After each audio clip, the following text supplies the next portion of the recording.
People think the worst kind of betrayal happens loudly, screaming, accusing, backstabbing. But they're wrong. The worst betrayal is silent. It's when the people you love the most simply stop showing up. If you're new here, don't forget to subscribe to Scarlight Stories, because what I'm about to tell you is the story of how my own family abandoned me while I lay in a coma, and how a secret they never knew I had turned them into monsters I barely recognized. My name is Elena Harrow, and 3 months ago, I died. Well, almost. It started on a foggy Tuesday morning.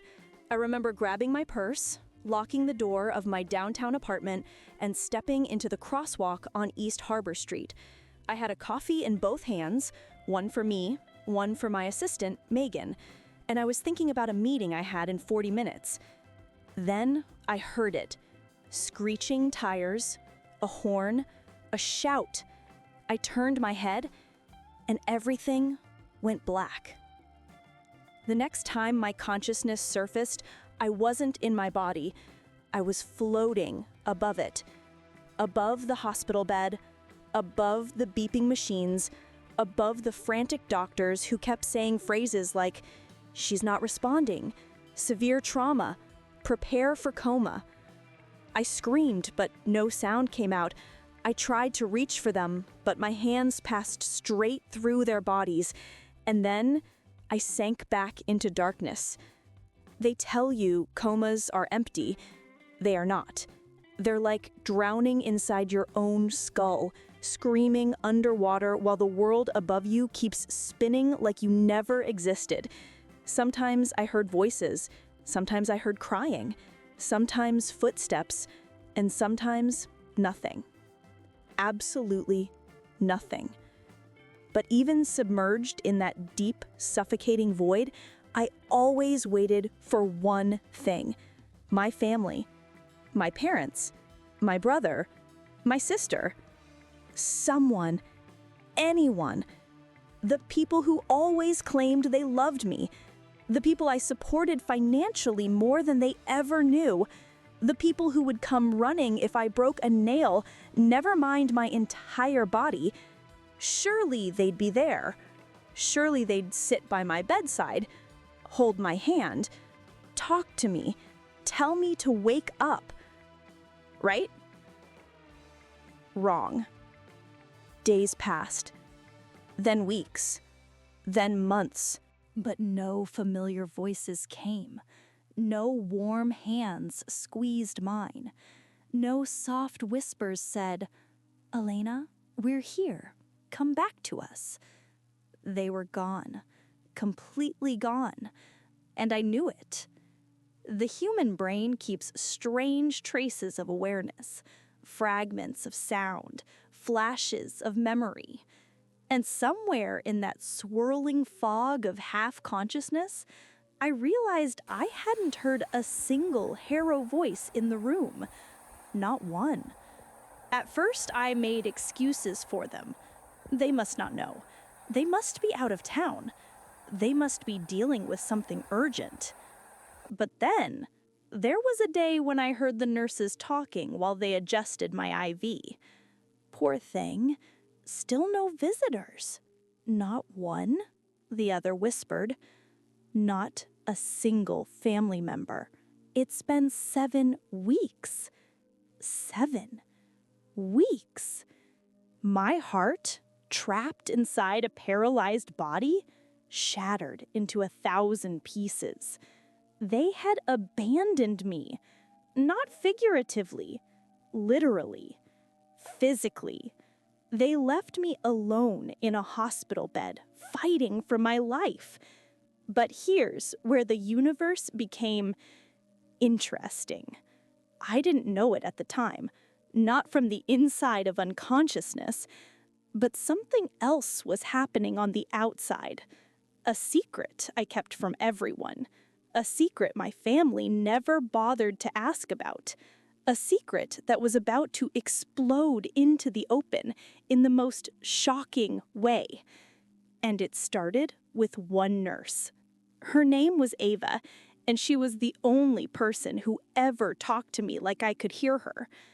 "Hey, sweetheart," she would say every morning, adjusting my blankets. "I'm here. You're not alone." And somehow I felt that. Her presence, her warmth, her fight for me.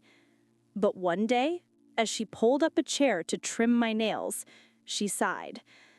"I don't understand your family. I looked at your records today. Your insurance references something strange. A trust fund. A major one."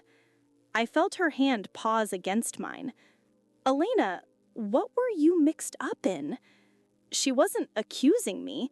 She was confused. But that confusion turned into shock, and then into something else entirely when she dug deeper into the file. I could feel the moment she found it. She went still, completely still. Then she whispered, barely audible, "Oh my God." I wanted to open my eyes. I wanted to sit up. I wanted to shout, "What? What did you find?" But I was trapped, a prisoner in my own skin. Ava stood abruptly and hurried out of the room. Minutes later, she returned with the head nurse, both of them whispering frantically. Papers shuffled, a laptop opened. I heard typing, gasps, the unmistakable sound of a person discovering something that defied belief. I still couldn't see. I still couldn't speak. But I knew, deep in my chest, that whatever they had uncovered, it was big, very big. Big enough to change the way they looked at me. Big enough to make them check the hospital room door twice before speaking. Big enough to make Ava's voice tremble when she finally leaned close to me again and whispered, "Elena, there's something you need to know." I tried to scream, tell me now." But she kept talking, and her next sentence cracked my entire world open. "You're not just Elena Harrow. You're heir to the Harrow Innovation Trust, and the balance listed is $850 million. $850 million. There it was, my secret, exposed. The secret I built quietly, through a decade of coding, investing, and working under shell companies. The empire no one in my family ever bothered to ask about. The fortune I never bragged about, never flaunted, never used to buy love. But what Ava said next chilled me deeper than the coma ever could. "And your family just found out." The world around me seemed to vibrate with tension. The abandonment, the silence, the disappearance. Suddenly, it wasn't permanent. They were coming back. Not because they loved me, not because they missed me, not because they cared. They were coming back because now they knew the truth.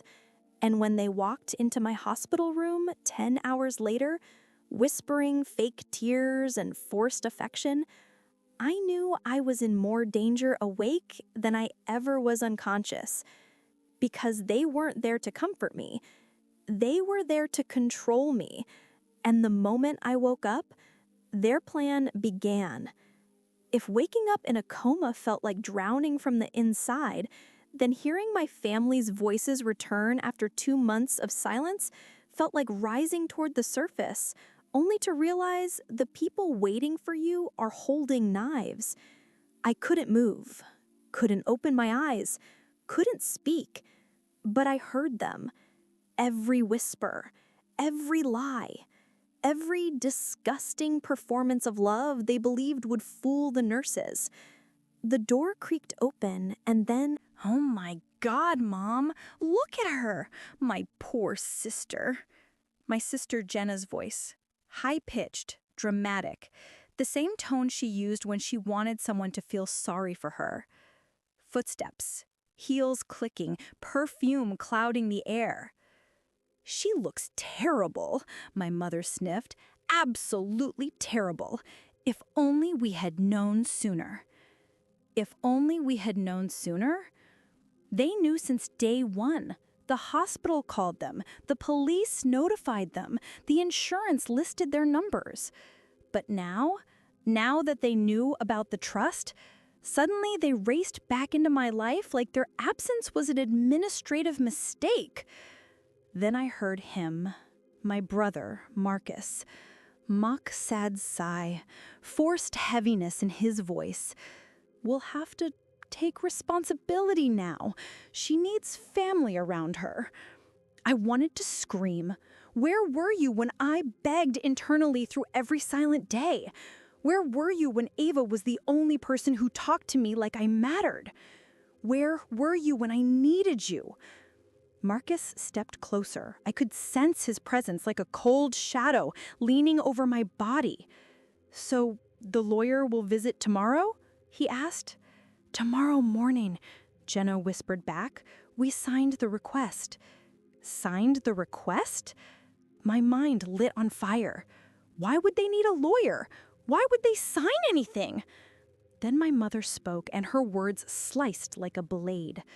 "We need control over her estate before anyone else tries to claim it, especially while she's unconscious." My heart stopped. Estate? Control? Unconscious? They weren't here for me. They were here for my money. My $850 million? Money they never earned? Money they never cared about until now? Footsteps circled the bed. Jenna's breath hitched in fake emotion. "She was always so secretive, hoarding money while we struggled. It's selfish." Selfish? The coma didn't let me speak, but mentally I screamed so loud it burned. I paid off her college loans. I covered her rent during her spiritual sabbatical. I paid for our mother's surgery, for Marcus's DUI lawyer, for my father's gambling debt. I financed all of them, quietly, without bragging, without demanding repayment. And now I was selfish? My mother sniffed loudly. "Well, it's ours now, technically." "Technically?" Marcus cleared his throat. "Once the lawyer helps us get conservatorship, we'll be able to make decisions on her behalf. Bank access, documents, signatures, everything." My blood froze. Conservatorship? That wasn't just access, that was ownership of my life, my money, my company, my identity, everything. Jenna chimed in. "And if she wakes up, what then?"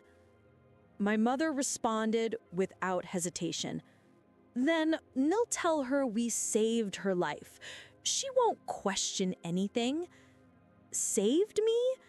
You didn't even visit." I tried to move. My fingers twitched, barely, but no one noticed. Then the door opened again. I felt warmth, a presence I trusted. "Ava." "Oh," she said, surprised. "You all finally came." Jenna forced a sniffle. "We didn't know she was here." A lie. Ava stepped closer to me. I felt her hand on my shoulder. Warm. Real. Human. "I'm glad you're here," she said slowly, her voice layered with suspicion. "Elena needs support." "She needs management," Marcus corrected, "and structure, and someone to deal with her finances." Ava stiffened. "Finances?" My mother scoffed. "It's complicated." "No," Ava said, her tone sharpening. "It's not. She's a patient, a vulnerable one." Jenna stepped toward her, voice icy. "Meaning?"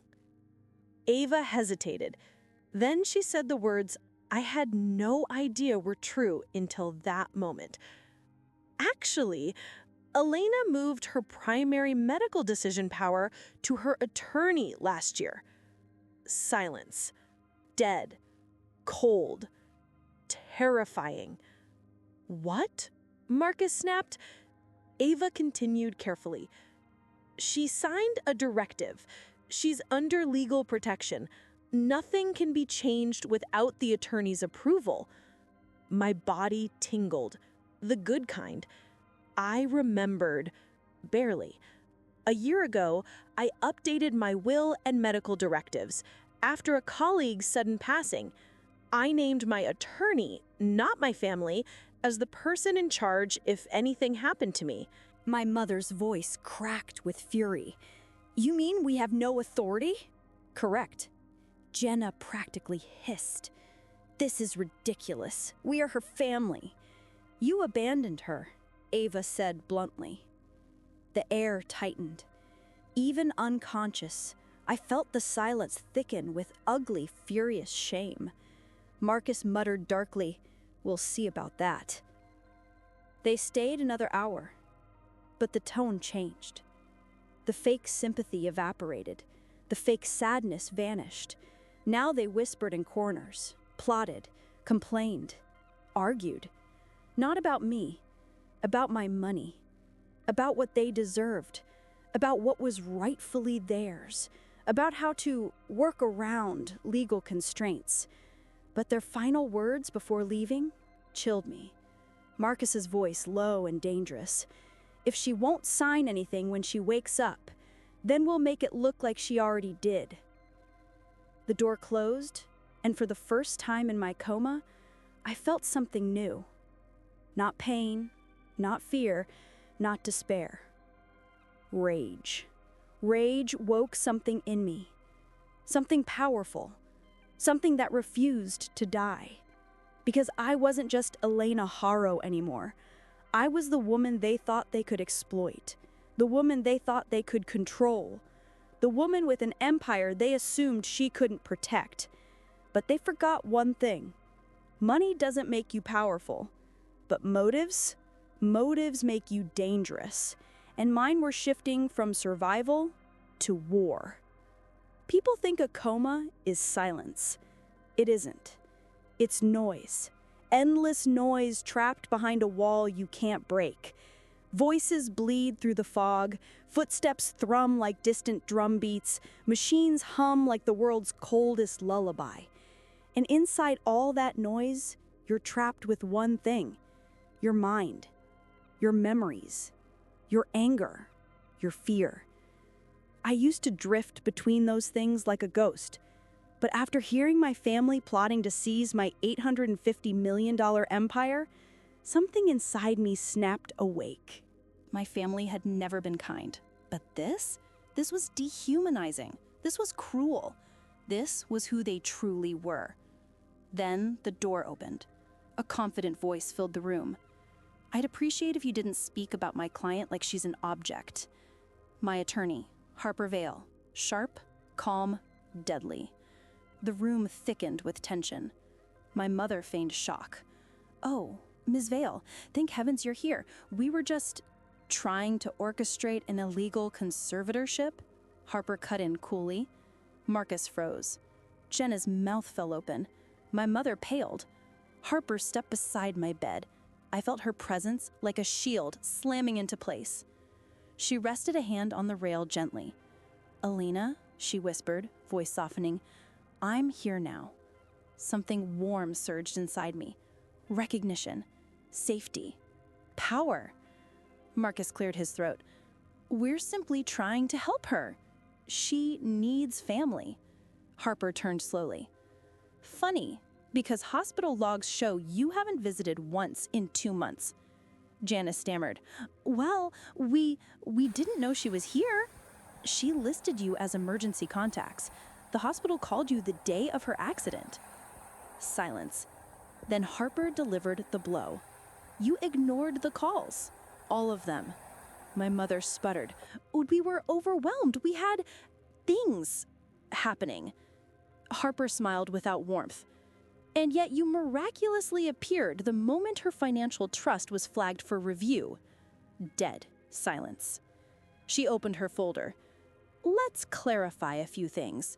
File review shows Elena is legally competent unless proven otherwise. You have 0 rights over her finances. You cannot request conservatorship. You cannot authorize signatures. Marcus's jaw clenched. That's not fair. It's the law, Harper replied. Jenna stepped forward, voice shaking. Look, we're her family. We deserve something. Family? Deserve? Harper's voice sharpened like a blade. What you deserve will be determined by Elena when she wakes up. Marcus scoffed. And what if she never wakes? Harper didn't blink. She will. Not fully, not physically, but mentally, I was fighting again. And I wasn't fighting to wake up. I was fighting to protect everything they thought they could steal. Ava visited every morning, always starting with, "Good morning, Elena. I'm here." Her voice was the anchor holding me in the world of the living. But the morning after my family's disturbing visit, she sounded tense. "Something's going on," she whispered while checking my vitals. "Your brother has been in and out of the administrative wing all morning." My rage throbbed. Marcus. Always Marcus. "What are you up to?" Ava muttered under her breath, brushing a hand over mine. "Don't worry. I'm watching them." She paused. "Your attorney is coming today." My mind jolted with an electric spark of hope. My attorney, the one person I chose to trust, the one person who could legally protect me.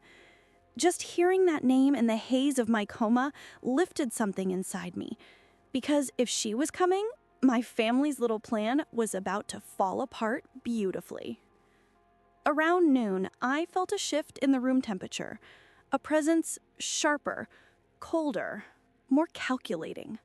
My mother. "Fix her blanket," she snapped at someone. Not me, not to me, but about me. As if I were a mannequin. "Stop fussing," Marcus grumbled. "The lawyer will be here any minute. We need her documents ready." Documents? Jenna's heels paced violently across the floor. "She's been unconscious for weeks, and now they suddenly care about paperwork?" she hissed. My mother scoffed. "They're just being dramatic. Once the conservatorship is approved, we'll have everything we need." My chest felt tight. They kept saying conservatorship like it was a retail coupon, like they were claiming a discount on the person they forgot about for months. Then Jenna whispered the worst line of all. "I don't care how we get her signatures. Digital pen, stamp, whatever. Once we access the accounts, we're moving everything before she wakes up." My heart hammered so hard I felt my fingers twitch again. A tiny twitch, a spark, a warning, a beginning. But of course, none of them noticed. Marcus exhaled sharply. "Guys, relax. She'll never know. She's basically a vegetable." A vegetable. Her certainty wasn't just legal confidence. It was belief. Belief I didn't even have in myself. Then she leaned in, dropping her voice dangerously low. "And if she doesn't, the trust doesn't go to you." That landed like a bomb. "What?" my mother shrieked. "Correct," Harper said. "The trust has designated beneficiaries, none of whom are you."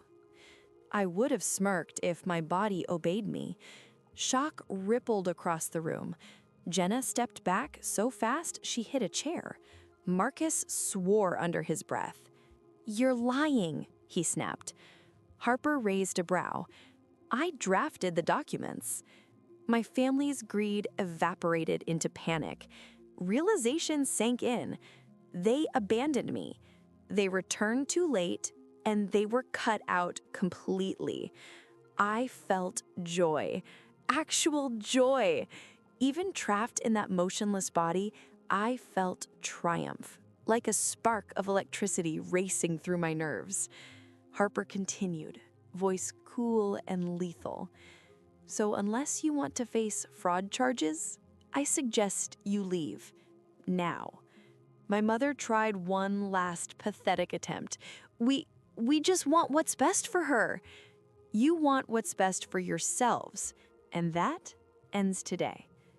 The room went still. Then, unbelievably, I heard footsteps. My family leaving like they had before. But this time, not because they abandoned me, but because they lost. The door shut, and the silence that followed felt like a warm blanket. Harper sat beside me. "You're safe now. No one will touch your money. No one will manipulate your life. I promise." Then her voice softened even more. "And Elena, if you can hear me, fight. Come back. You're stronger than you know." Something inside me surged, like a spark, a rising, a decision. My finger twitched again, stronger this time. Harper gasped. "Elena?" Another twitch, more deliberate. Then, my eyelid, a flutter, barely noticeable. But real. Harper's voice trembled with awe. "You're waking up." Inside my coma, I screamed with everything I had. "Yes, I am!" And I wasn't waking up for love. Not for forgiveness. Not for closure. I was waking up for war. Because my family hadn't just abandoned me. They had declared themselves my enemies.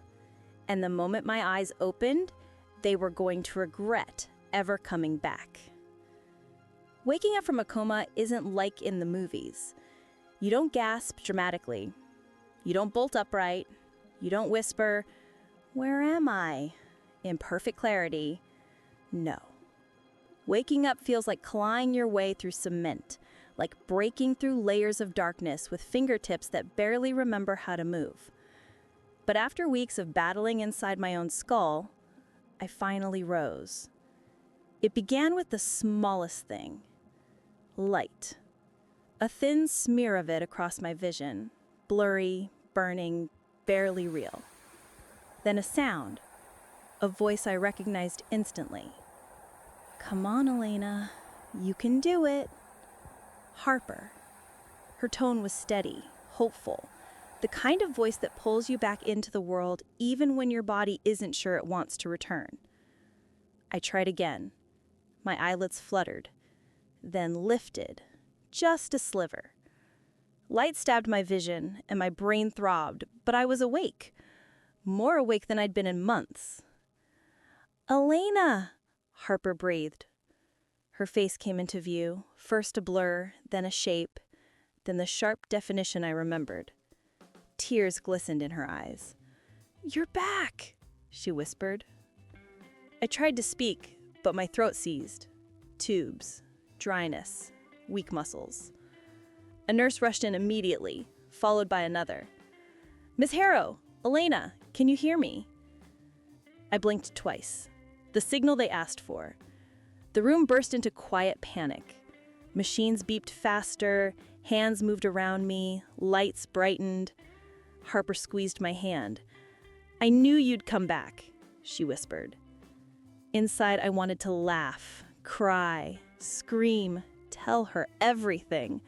But my tongue felt heavy, my voice trapped behind weeks of silence. The nurse lowered my bed, removed one of the tubes, and checked my breathing. "You're doing great," she assured me. Was I? Because suddenly everything hurt. My throat, my chest, my head. But underneath the pain was something stronger. Rage, purpose, power. And as my eyes adjusted to the room, I realized exactly what moment I had returned for. Within an hour, the doctor confirmed it. "You're stable. Weak, but stable." He smiled. "This is a miracle, Elena." I blinked slowly. A miracle? No, not a miracle. A decision. The doctor left and Harper leaned closer. "You probably have questions," she said softly, "and I'll answer every one of them, but there's something you need to know first." My heart thudded. They're back. I knew exactly who they meant. My family. The vultures. The parasites. The people who only cared about me once the number 850 million appeared next to my name. Harper sighed. They've been calling nonstop since I confronted them. They're furious. And now that you're awake, she hesitated. They're coming. Not for me. Not really. For what they wanted from me. A heat rose in my chest, anger so sharp it cut through the fog of my weakness. I blinked once. Slow. Controlled. Harper understood. We won't let them manipulate you, she promised. But you need to be ready. Ready. The words sparked something inside me. A flame. A memory. Marcus's voice whispering, if she wakes up, we make it look like she already signed. Jenna hissing, we deserve something. My mother snarling, we'll get control one way or another. They thought I'd wake up broken, confused, vulnerable, desperate for love I'd never receive. But I wasn't waking up weak. I was waking up armed.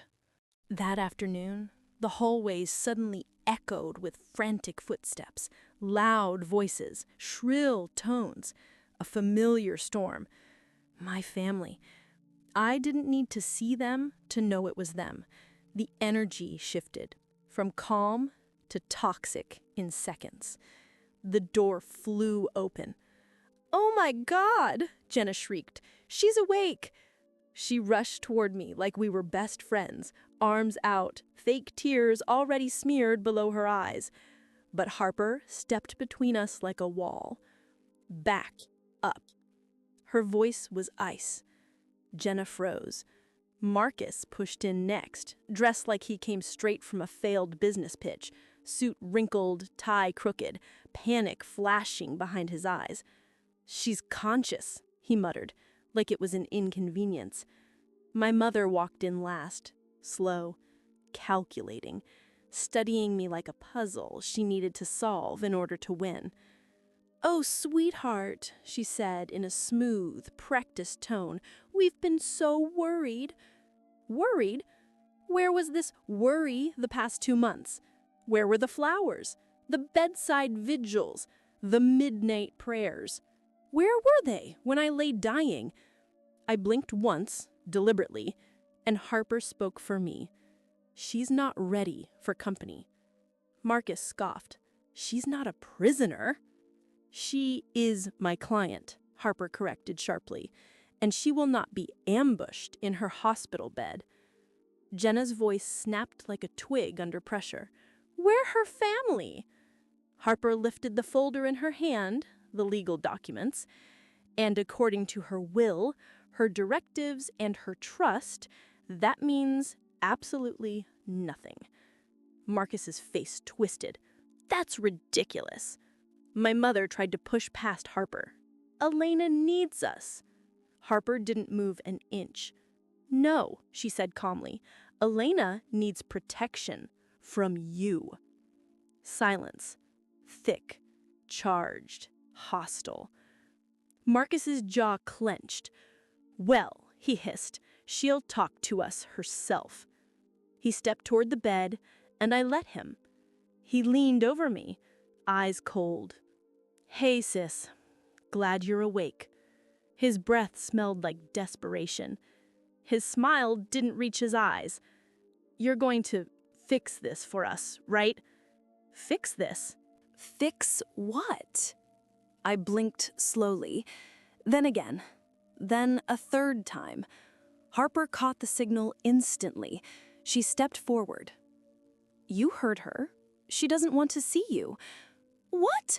Jenna shrieked. "She's communicating clearly," Harper said calmly, "and she just told you to leave." They stared at me, stunned. My mother's face crumpled into an expression she rarely showed, fury. "So that's it? You're choosing her over your family?" Her, Harper, the woman who stood by my side every single day, while they abandoned me, while they plotted against me, while they tried to strip away my life. Harper wasn't her.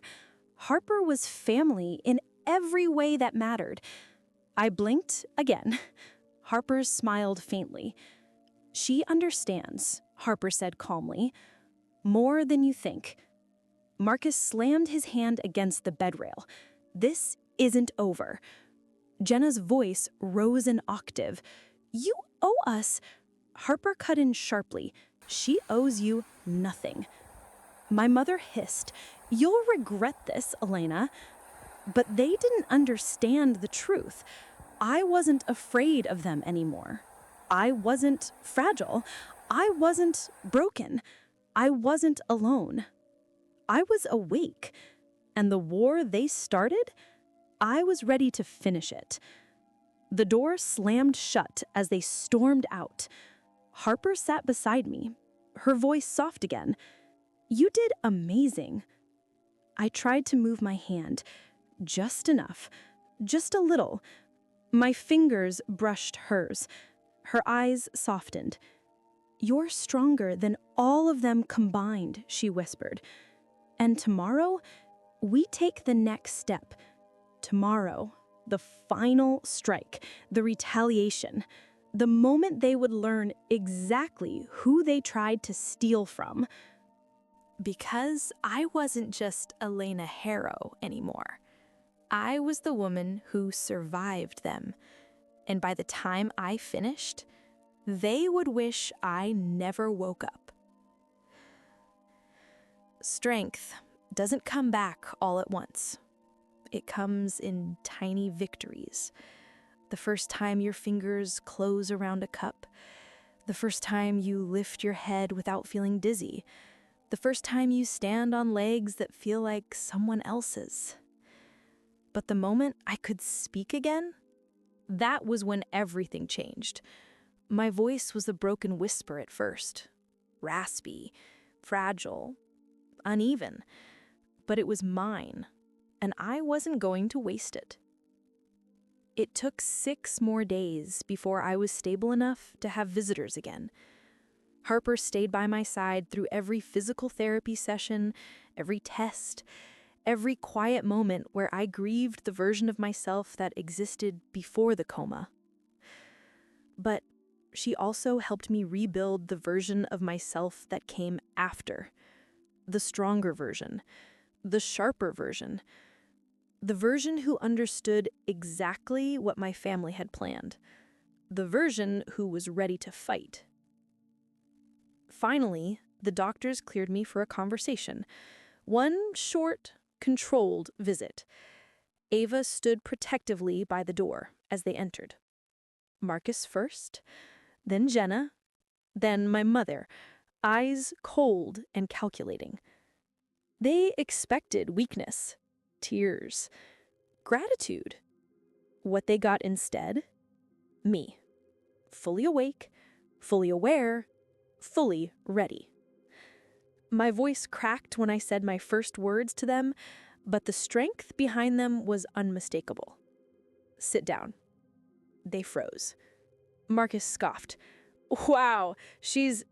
"Sit." This time, my voice didn't shake, and they obeyed. Good, because this wasn't a family reunion. This was a reckoning. "I know everything," I said quietly. "The conservatorship attempt, the forged signature plan, the conversations you thought I couldn't hear." Jenna paled. You were awake?" "No," I said calmly, "but I heard every word." Marcus swallowed. "Elena, listen." "No," I cut him off. "You will listen." My voice was stronger now, sharpened by betrayal, by truth, by survival. When I needed you most, you disappeared. When I almost died, you stayed away. When I was helpless, you saw opportunity. My mother straightened, chin high. "We were doing what we thought was best." "No," I said. "You were doing what was best for you." Silence. Heavy. suffocating. Deserved.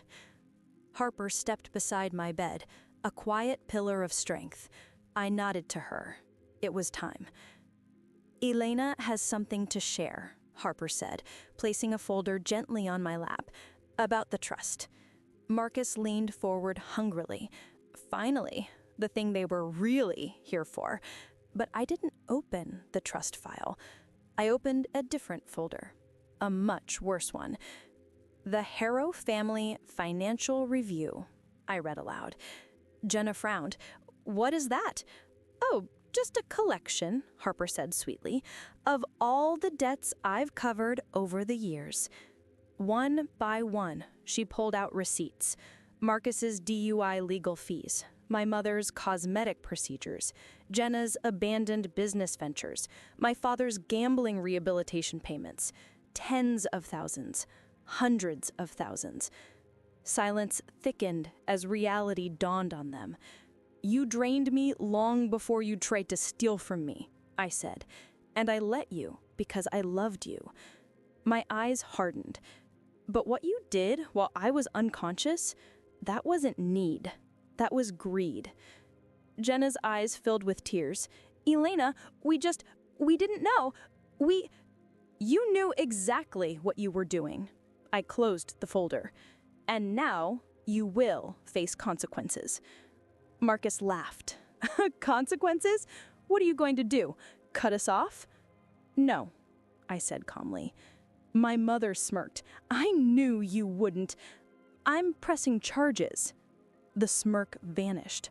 What? She snapped. Harper pulled out the next set of documents. Notarized, complete, legally airtight. Fraud, forgery, attempted financial exploitation of a vulnerable adult, medical coercion. Marcus stood up abruptly. You can't. I can, and I already have. Security stepped into the room on cue. Jenna burst into tears. Elena, please, we're your family. No, I said quietly. You only remembered you were my family after you learned I was worth $850 million. My mother lunged toward the bed, one last pathetic attempt to manipulate me, but the guards blocked her. As they were escorted out, screaming, crying, begging, I felt nothing. Not hate, not sadness, not anger, just clarity. The coma didn't nearly kill me. They did.